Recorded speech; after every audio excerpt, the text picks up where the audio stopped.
దేవి వంక కర్ణుడి తిరిగి జూదంలో ఓడిపోని ఆనవ భర్తని వితుక్కో అని నవ్వాడో అటువంటి This is a simulation game set in a virtual world and does not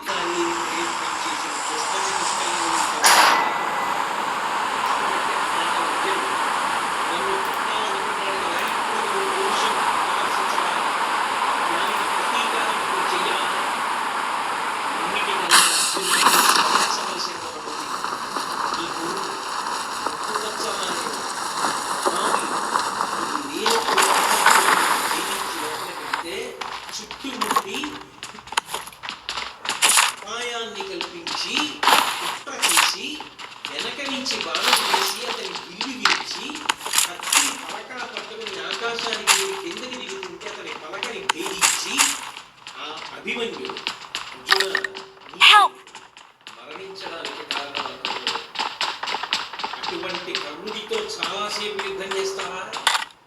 నీతో యుద్ధం చెయ్యలేక కర్ణుడి తల తెగి భూమి మీద పడిపోద్దా? అది నువ్వు చూడద్దా? నీ బంధువులు, నీ యొక్క హితాన్ని కోరుకునేవాళ్ళు, నీ శ్రేయోభిలాషులు ఎంత మంది ఎన్నిసార్లు మనసు కష్టపెట్టుకున్నారా కర్ణుడి యొక్క ప్రవర్తనకి? అటువంటి వాడు ఇవాళ మీకు ఎదురుపడబోతుంది. అర్జునుడిని చంపుతానని ఇన్ని మాటలు వాడు ప్రతిజ్ఞ చేసిన వాడు నీ కంటి ముందు పడుతున్నాడు. ఆ కర్ణుడిని చంపుతానని నువ్వు ప్రతిజ్ఞ చేశావు కాబట్టి ఇవాళ మీ ప్రతిజ్ఞ నువ్వు నెరవేర్చుకుని పరమ సంతోషంతో నిన్ను ఇంటి ముందుకు వెళ్ళి అమ్మ ప్రతిజ్ఞ నెరవేర్చుకున్నానని చెప్పాలి. ద్రౌపదీదేవి ముందుకు చెప్పాలి, మీ అన్నయ్య హృదయశల్యంతో బాధపడుతున్నాడు, కర్ణుడు ఇంతగా నన్ను పరాభవించాడని. మీ అన్న ఆనందపడేటట్టుగా కర్ణవధ జరగాలి. అర్జున ఈ మాటలన్నీ విన్నాడు, పరమానందం పొంది కృష్ణ రథాన్ని పోనీ కర్ణుడి వైపు పడ్డాడు. అర్జునుడి రథం ఎప్పుడైతే కర్ణుడి వైపుకి దూసుకొస్తోందో కర్ణకుమారుడు పడ్డాడు. కర్ణుడి యొక్క కుమారుణ్ణి ఉత్తమౌజుడు అనబడేటటువంటి పాండవ వీరుడు సంహరించాడు.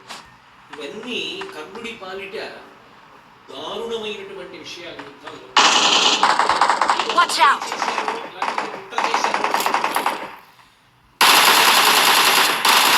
మనస్సు చితికిపోవడానికి మనస్సు నీరు కారిపోవడానికి కావలసిన సంఘటనలు జరుగుతున్నాయి. భారతయుద్ధం పూర్తి అయిపోవాలంటే కర్ణుడు పడిపోవడం వినా మార్గం లేదు.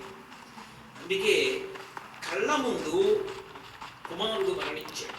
ఎంత తండ్రి అయినా ఆ కళ్ళ ముందు కొడుకు పడిపోయినప్పుడు కర్ణుడు తట్టుకోలేకపోయాడు, వివశుడయ్యాడు. అర్జునుడిని ఆపబోయాడు, కానీ అర్జునుడు ఆ 10 మందిని సంహరించాడు. ఇంకొంచెం ముందుకెడుతున్న సందర్భంలో భయంకరమైన దుశ్శాసనుడు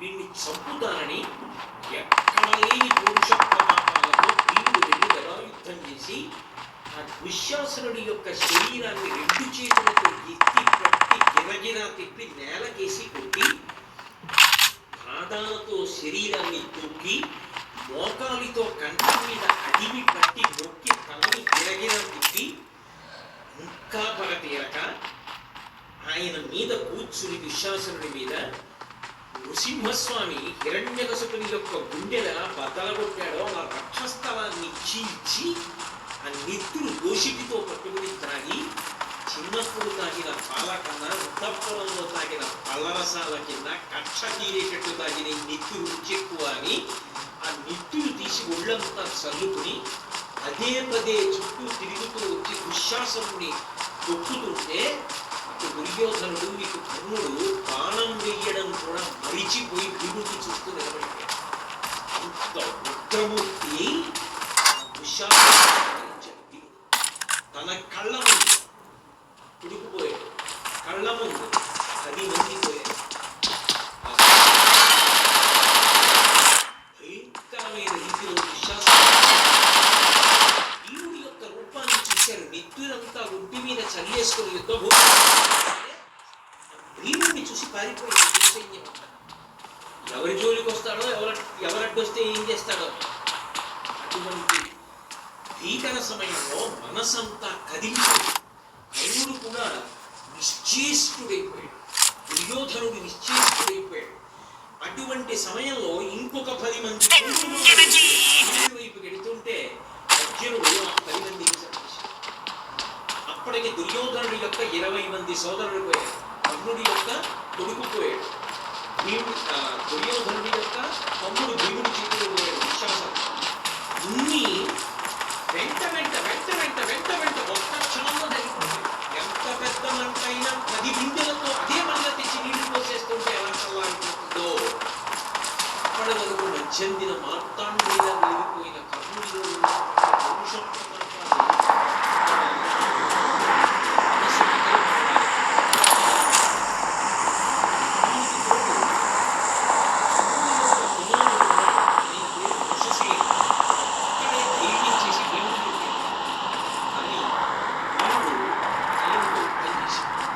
అర్జునుడు శక్తివంతమైనటువంటి బాణాన్ని ప్రయోగించి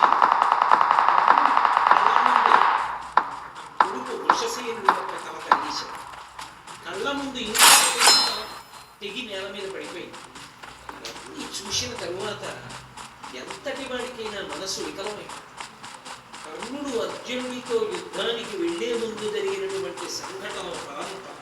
ఈలోగా ఆకాశంలోకి దేవేంద్రుడు, బ్రహ్మగారు, పరమశివుడు వీళ్ళందరూ వచ్చి నిల్చున్నారు. నిల్చుని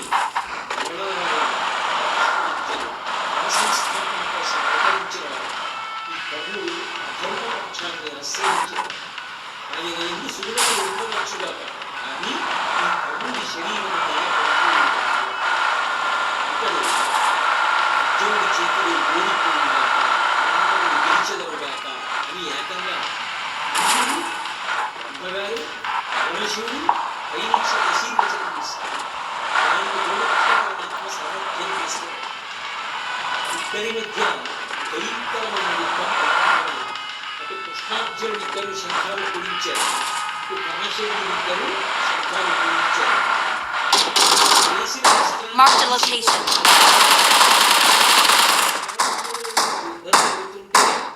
ఇక చాలా సైన్యం మనమే క్షణాల మీద కొట్టుకోవచ్చు,